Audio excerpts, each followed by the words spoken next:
রাধে রাধে। আমার রাধা ভক্ত তুলসী ইউটিউব চ্যানেলে সকলকে অনেক অনেক সুস্বাগতম। আমার সকল সাধুগুরু বৈষ্ণব দর্শক বন্ধুদের চরণে জানাই কোটি কোটি প্রণাম। অক্ষয় তৃতীয়া মানেই হলো বৈশাখ মাসের শুক্লপক্ষের তৃতীয়া তিথি। আমরা জানি অক্ষয় তৃতীয়া তিথি। আর এই তিথিতে যে যে মহান কাজগুলি আমাদের করা উচিত সে নিয়ে একটি ভিডিও আপনাদের এর আগে আমার চ্যানেলে দিয়ে রেখেছি।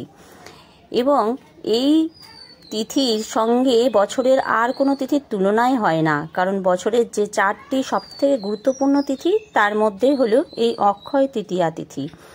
আর সেটাও সেই 4টি তিথির মধ্যেও সবথেকে বেশি গুরুত্বপূর্ণ। আর এই তিথি একটি বিশেষ ব্রত কথা রয়েছে বা ব্রত মাহাত্ম্য রয়েছে, যা প্রত্যেকেই শ্রবণ করা প্রয়োজন। এই তিথিতে উপবাস করবার কোনো প্রয়োজন নেই।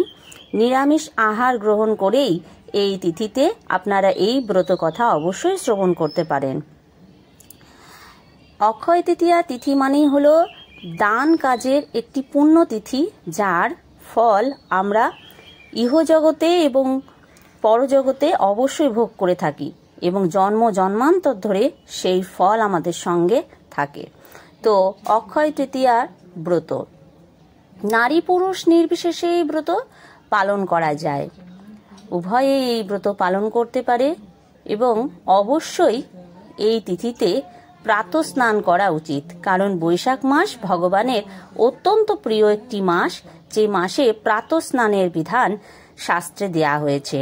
তো প্রতিদিন যদি আমরা প্রাতঃ স্নান নাও করতে পারি, এই অক্ষয় তৃতীয়া তিথিতে অবশ্যই আমাদের গঙ্গা স্নান করতে না পারলেও স্নানাগারে স্নানের সময় গঙ্গা গঙ্গা গঙ্গা 3 বার গঙ্গা নাম উচ্চারণ করে স্নান করতে পারি, এবং সেটা ব্রহ্ম মুহূর্তে করাটাই সবথেকে বেশি উত্তম।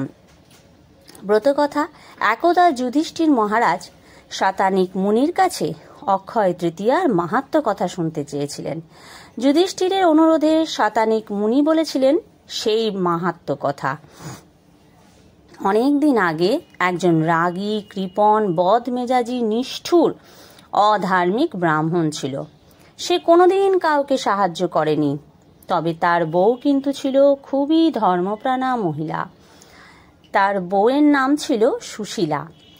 একদিন এক পথিক ব্রাহ্মণ ক্ষুধার্ত হয়ে এই ব্রাহ্মণ পরিবারে আসে এক মুঠো অন্ন ও জলের জন্য। কিন্তু এই বদমেজাজি নিষ্ঠুর ব্রাহ্মণ তাকে এক ফোঁটা জলও দিতে চায়নি। তাকে বাজে বাজে কথা বলে তাড়িয়ে দিচ্ছিল। এমন সময় তার স্ত্রী সুশীলা এসে সেই ব্রাহ্মণের পথরোধ করে বলে তিনি যেন চলে না যান, কারণ তিনি অতিথি। তাকে সেবা করাই হলো তাদের ধর্ম। এরপর সুশীলা তার স্বামীকেও কড়া ভাষাতে নিন্দা করে এবং তার স্বামীর খারাপ ব্যবহারের জন্য সে সেই পথিক ব্রাহ্মণের কাছে ক্ষমা চায়। তারপর বাড়ির ভেতর থেকে এক মুঠো অন্ন ও জল এনে তাকে দেয়।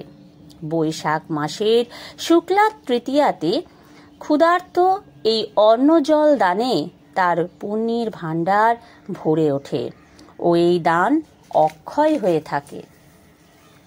এই ঘটনার বেশ কিছুদিন পর সুশীলার স্বামীর মৃত্যু হয়। তার মৃত্যুর পর যমদূতরা তাকে নরকে নিয়ে যায় ও তার কুকর্মের জন্য অকথ্য অত্যাচার চালায়। যমদূতদের অত্যাচারে সে জলের জন্য কাতর হয়ে ওঠে, কিন্তু যমদূতরা তাকে স্মরণ করিয়ে দেয় যে সেও একসময় এক ক্ষুধার্ত তৃষ্ণার্ত অতিথিকে জলদান করতে অস্বীকার করেছিল। তাই এখন তারাও তাকে জল দেবে না, কারণ তাকে প্রায়শ্চিত্ত করতে হবে। এইভাবে কিছুক্ষণ অত্যাচারের পর যমদূতরা তাকে যমরাজের কাছে নিয়ে গেল। তখন যমরাজ তাকে ছেড়ে দিতে বললেন, কারণ তার স্ত্রী সুশীলা ক্ষুধার্ত তৃষ্ণার্ত সেই অতিথিকে অন্ন জল দান করে যে পুণ্য সঞ্চয় করেছিল তা কিন্তু এই ব্রাহ্মণকেই ছুঁয়েছে, কারণ ব্রাহ্মণেরই সংগ্রহ করা অন্ন জল থেকেই কিন্তু তার স্ত্রী তাকে দিয়েছে। সে পত্নীর পুণ্যিতে মুক্তি পাবে। তাই এই বৈশাখ মাসের শুক্লা তৃতীয়াতে যে অতিথিকে আমরা অন্ন জল দান করি তাদের কিন্তু ভগবানের কৃপায় বৈকুণ্ঠ লাভ হয়ে থাকে।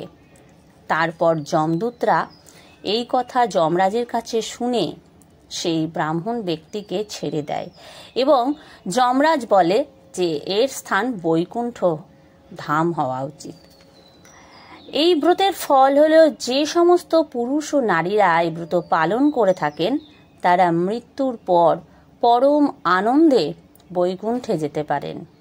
এটি একটি অত্যন্ত পূর্ণ ব্রত হিসেবেই খ্যাত। তো জানতে পারলেন যে অক্ষয় তৃতীয়ার যে মাহাত্ম্য কথা তার কোনো তুলনাই হয় না। অর্থাৎ এই তিথিতে আপনি যে পুণ্য কর্মই করবেন তা অক্ষয় হয়ে থাকবে এবং বৈশাখ মাসে জলদানের মাহাত্ম্য কে না জানে। তাই কখনো কোনো অতিথি হোক বা কোনো জীবজন্তু কাউকেই তৃষ্ণার্ত অবস্থায় আমাদের ফেরানো উচিত নয় বৈশাখ মাসে বিশেষ করে, এবং অক্ষয় তৃতীয়া পুণ্যতিথিতে তো কখনোই নয়। চরম শত্রুকেও জলদান করা আমাদের অবশ্যই কর্তব্য। এর মাধ্যমে আমরা পরমাত্মার প্রীতিবিধান করে থাকি। হরে কৃষ্ণ, রাধে রাধে।